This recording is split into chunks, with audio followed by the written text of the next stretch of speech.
ಬಿಡದಿಯ ಈ ಘಟಕದಲ್ಲಿ ಏನಾಗ್ತಾ ಇತ್ತು ಅನ್ನೋದು ಪರಿಶೀಲನೆಯ ಸಂದರ್ಭದಲ್ಲಿ ಗೊತ್ತಾಗಿದೆ. ಕಡಿಮೆ ಬೆಲೆಯ ಔಷಧಕ್ಕೆ ದುಬಾರಿ ಮೌಲ್ಯದ ಲೇಬಲ್ಗಳನ್ನು ಅಂಟಿಸಲಾಗ್ತಾ ಇತ್ತು. 600 ರೂಪಾಯಿ ಮೌಲ್ಯದ ಔಷಧಿಗೆ 6,000 ರೂಪಾಯಿಯ ಲೇಬಲ್ ಅಂಟಿಸಿ ಮಾರಾಟ ಮಾಡಲಾಗ್ತಾ ಇತ್ತು. ತೆಲಂಗಾಣ ಮತ್ತು ಹಿಮಾಚಲ ಪ್ರದೇಶದಿಂದ ಕಡಿಮೆ ಬೆಲೆಯ ಔಷಧಗಳನ್ನು ತರಿಸಿಕೊಂಡು ನಂತರ ಅದಕ್ಕೆ ಸ್ಟಿಕ್ಕರ್ ಅಂಟಿಸಿ ಕರ್ನಾಟಕದಲ್ಲಿ ಮಾರಾಟ ಮಾಡಲಾಗ್ತಾ ಇತ್ತು. ಕಳೆದೊಂದು ವರ್ಷದಿಂದ ಈ ದಂಧೆ ನಡೀತಾ ಇತ್ತು. ಪೊಲೀಸರ ಮಾಹಿತಿಯ ಆಧಾರದ ಮೇಲೆ ಆರೋಗ್ಯ ಇಲಾಖೆ ಅಧಿಕಾರಿಗಳು ಈ ಕಾರ್ಯಾಚರಣೆಯನ್ನು ಮಾಡಿದ್ದಾರೆ. ರಾಮನಗರ ಎಸ್ಪಿ ಮತ್ತು ಆಹಾರ ಸುರಕ್ಷತಾ ಆಯುಕ್ತರು ರೇಡ್ ಮಾಡಿ 5 ಕೋಟಿಗೂ ಅಧಿಕ ಮೌಲ್ಯದ ಔಷಧಿಗಳನ್ನು ವಶಕ್ಕೆ ಪಡೆದಿದ್ದಾರೆ.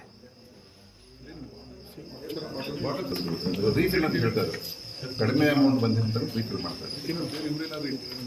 ರಾಷ್ಟ್ರದ ಎಲ್ಲ ರಾಜ್ಯಗಳಿಗೂ ನಾವಿದು ಮಾಹಿತಿ ಕೊಡ್ತೀವಿ. ಈ ಥರ ಡಗ್ಗಲ್ ಏನಿವತ್ತು ನಮ್ಮ ಬೀಟ್ ಕಾನ್ಸ್ಟೇಬಲ್ ಅಂತ ರಘು ಮತ್ತು ಶಿವರಾಜ್ ಅವರು ಒಂದು ಮಾಹಿತಿ ಕೊಡ್ತಾರೆ.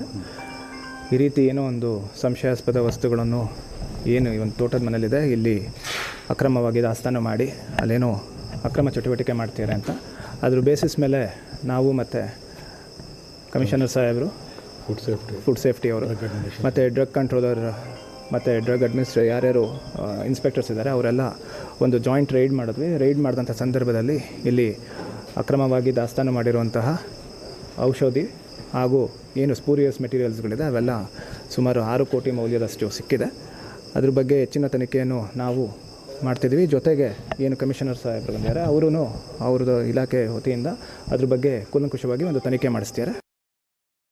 ಕೆಮಿಕಲ್ ಕಾಂಪೊಸಿಷನ್ ಈಗ ನೋಡಿದಾಗ ಒಂದು ಎರಡರಲ್ಲಿ ಕೆಮಿಕಲ್ ಕಾಂಪೊಸಿಷನ್ನು ಸೇಮ್ ಇದೆ.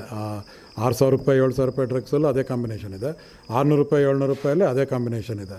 ಸೊ 600 ರೂಪಾಯಿ ಬಾಟ್ಲಿ ತಂದುಬಿಟ್ಟು 6,000 ರೂಪಾಯಿ ಅಂದರೆ ಬಾಟ್ಲು ವಿನ್ಯಾಸಗಳು ಚೇಂಜ್ ಇರುತ್ತೆ. ಸೊ ಆ ಬಾಟ್ಲನ್ನು ಆ ಡಿಸೈನಿಂಗ್ ಮಾಡ್ಕೊಂಡು 600 ರೂಪಾಯಿದು ಇದು ಮಾಡ್ಕೊಂಡು ಇವನು 6,000 ರೂಪಾಯಿ 7,000 ರೂಪಾಯಿ ಅಂತ ಲೇಬಲಿಂಗ್ ಮಾಡ್ತಿದ್ದ.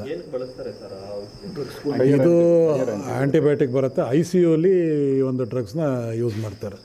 ನೀವು ಹೇಳಿದ್ರೆ 1-1.5 ವರ್ಷದಲ್ಲಿ ಮಾಡ್ತಾ ಇದ್ದಾರೆ ಅಂತೇಳಿ ಸಾಕಷ್ಟು ಕಡೆಗಳಿಗೆ ಇದು ಆಲ್ರೆಡಿ ಮಾರಾಟ ಮಾಡಿರ್ತಾರೆ. ಅದ್ರ ಬಗ್ಗೆ ಏನಾದರೂ ಗೊತ್ತಾಯ್ತು? ಈಗ ಅದೇ ತನಿಖೆಯಲ್ಲಿ ಈಗ ಅವರು ಹೇಳಬೇಕು ಎಲ್ಲೆಲ್ಲಿ ಕೊಟ್ಟಿದ್ದಾರೆ ಒಂದು ಇದು ಅಂತ. ಇನ್ನೊಂದು 2 ಇನ್ಸ್ಟಿಟ್ಯೂಷನ್ ಅವರು ಮಾಹಿತಿ ತಗೊಂಡಿದ್ದಾರೆ, ಅಲ್ಲಿ ಇನ್ವಾಯ್ಸ್ ಇತ್ತು. ಸೊ ಅದು ತನಿಖೆ ಮುಂದುವರಿಯುತ್ತೆ. ಅಂದರೆ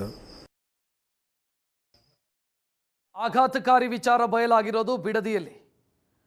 ಬ್ರ್ಯಾಂಡೆಡ್ ಔಷಧಿ ಅಂತ ಮಾರಾಟ ಮಾಡಲಾಗ್ತಾ ಇತ್ತು. ಅದು ಯಾವುದೂ ಕೂಡ ಬ್ರ್ಯಾಂಡೆಡ್ ಆಗಿರಲಿಲ್ಲ. ಬದಲಾಗಿ ಕಡಿಮೆ ದರದಿಂದ ಬೇರೆ ಬೇರೆ ರಾಜ್ಯದಿಂದ ಔಷಧಿ ತರಿಸಿಕೊಳ್ಳಲಾಗ್ತಾ ಇತ್ತು. ಅದಕ್ಕೆ ಬ್ರ್ಯಾಂಡೆಡ್ ಸ್ಟಿಕ್ಕರ್ಗಳನ್ನು ಅಂಟಿಸಲಾಗ್ತಾ ಇತ್ತು ಮತ್ತು ಆಸ್ಪತ್ರೆಗಳಿಗೆ ಅದನ್ನು ಮಾರಾಟ ಮಾಡ್ತಾ ಇದ್ರು ಅನ್ನುವಂಥ ಪ್ರಾಥಮಿಕ ಡೀಟೇಲ್ ಸಿಗ್ತಾ ಇದೆ.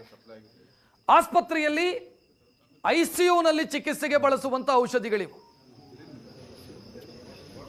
ಅದಕ್ಕೆ ಸ್ಟಿಕ್ಕರ್ ಅಂಟಿಸಿ, ಬ್ರ್ಯಾಂಡೆಡ್ ಸ್ಟಿಕ್ಕರ್ ಅಂಟಿಸಿ ಆಸ್ಪತ್ರೆಗಳಿಗೆ ಮಾರಾಟ ಮಾಡಲಾಗ್ತಾ ಇತ್ತು. ಸುಮಾರು 2 ವರ್ಷದಿಂದಲೂ ಕೂಡ ಈ ದಂಧೆ ನಡೀತಾ ಇದೆ.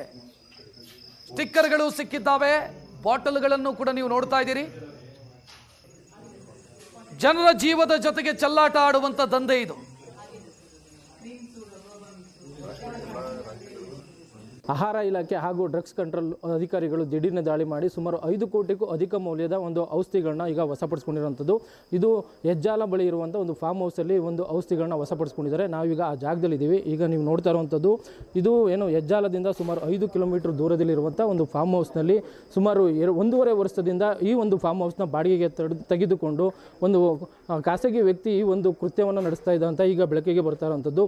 ಏನು ಸಂಜೆ ಸುಮಾರು 5 ಗಂಟೆಗೆ ಏನು ತಾವರೆಕೆರೆ ಪೊಲೀಸ್ನವರು ಮತ್ತು ಆಹಾರ ಇಲಾಖೆ ಮತ್ತು ಡ್ರಗ್ಸ್ ಕಂಟ್ರೋಲ್ ಅವರು ದಿಢೀರ್ನೇ ದಾಳಿ ಮಾಡಿರುವಂಥದ್ದು. ಇಲ್ಲಿ ಏನಂತಂದರೆ ಫೈಜಲ್ ಅನ್ನೋ ಒಂದು ವಿದೇಶಿ ಕಂಪ್ನಿಯನ್ನು ಹೆಸರನ್ನು ಬಳಸಿಕೊಂಡು ಇಲ್ಲಿ ಹೊರ ರಾಜ್ಯದಿಂದ ಕಮ್ಮಿ ಬೆಲೆಗೆ ಔಷಧಿಗಳನ್ನ ತಂದು ಇಲ್ಲಿ ಲೇಬಲ್ನ ಮಾಡಿ ಅದನ್ನು ಇಲ್ಲಿ ಜಿಲ್ಲೆಗಳಿಗೆ ಮತ್ತು ರಾಜ್ಯಗಳಿಗೆ ಏನೋ ಔಷಧಿಗಳನ್ನ ಕಳಿಸ್ತಾ ಇದ್ರು ಅನ್ನೋದು ಮಾಹಿತಿ ಈಗ ಸಿಗ್ತಾ ಇರೋವಂಥದ್ದು. ಆ ನಿಟ್ಟಿನಲ್ಲಿ ಅಧಿಕಾರಿಗಳು ಏನೋ ದಾಳಿ ಮಾಡಿದರು. ಆ ಎಲ್ಲ ಔಷಧಿಗಳನ್ನು ಕೂಡ ಈಗ ವಶಕ್ಕೆ ಪಡ್ಕೊಂಡು ಅವರು ಈಗ ಸಂಪೂರ್ಣವಾಗಿ ಲೇಬಲ್ ಮಾಡ್ತಾ ಇರೋವಂಥದ್ದು. ಈ ಒಂದು ಏನು ಮಿಷಿನ್ ಕಾಣಿಸ್ತಾ ಇದೆ, ಈ ಮಿಷಿನಲ್ಲೇ ಅವರು ಲೇಬಲ್ ಮಾಡ್ತಾ ಇರೋವಂಥದ್ದು.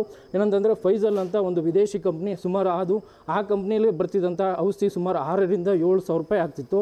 ಆದರೆ ಏನು ಇವರು ಬೇರೆ ತೆಲಂಗಾಣದಿಂದ ಸುಮಾರು 500 to 600 ರೂಪಾಯಿ ಔಷಧಿ ತಂದು ಅದನ್ನು ಇಲ್ಲಿ ಲೇಬಲ್ ಮಾಡೋ ಮಾಡುವ ಮುಖಾಂತರ ಈ ಒಂದು ಔಷಧಿಗೆ ಹೆಚ್ಚಿಗೆ ಬೆಲೆಯನ್ನು ಪಡೆದುಕೊಳ್ತಿದ್ರು. ಆ ನಿಟ್ಟಿನಲ್ಲಿ ಪೊಲೀಸ್ನವರಿಗೆ ಒಂದು ಮಾಹಿತಿ ಸಿಕ್ಕ ನಂತರ ಈ ಒಂದು ಕಂಪ್ನಿಯನ್ನು ಈಗ ಸಂಪೂರ್ಣವಾಗಿ ಸೀಲ್ ಮಾಡಿ ಇಲ್ಲಿ ಯಾರು ಈ ಕೃತ್ಯವನ್ನು ನಡೆಸ್ತಾ ಇದ್ರು ಅವ್ರನ್ನೂ ಕೂಡ ಒಂದು ವಶಕ್ಕೆ ಪಡೆಯುವಂಥ ಕೆಲಸವನ್ನು ಈಗ ಮಾಡ್ತಾ ಇರುವಂಥದ್ದು. ಈಗ ನಮ್ಮ ಜೊತೆಗೆ ಅಧಿಕಾರಿಗಳಿದ್ದಾರೆ, ಅವ್ರನ್ನ ಮಾತಾಡಿಸ್ತಾ ಹೋಗೋಣ. ಸರಿಯಾಗಿ ಸುಮಾರು 4.5 ರಿಂದ 5 ಕೋಟಿ ಮೌಲ್ಯದ ಏನೋ ನಕಲಿ ವಸ್ತುಗಳನ್ನು ಔಷಧಿಗಳನ್ನ ನಾವು ರೈಡ್ ಮಾಡಿದ್ದೀವಿ. ಈಗ ಅದನ್ನು ತನಿಖೆಗೆ ವಶಪಡಿಸು ಮತ್ತು ಯಾರು ಇದನ್ನು ನಡೆಸ್ತಾ ಇದ್ರು ಅವರನ್ನು ಕೂಡ ವಶಪಡಿಸ್ಕೊಂಡು ತನಿಖೆಯನ್ನು ಮಾಡ್ತೀವಿ ಅನ್ನೋದು ಅಧಿಕಾರಿಗಳು ಹೇಳ್ತಾರಂಥದ್ದು. ರಾಮನಗರದಿಂದ ಜಗದೀಶ್, ಏಷ್ಯಾನೆಟ್ ಸುವರ್ಣ ನ್ಯೂಸ್.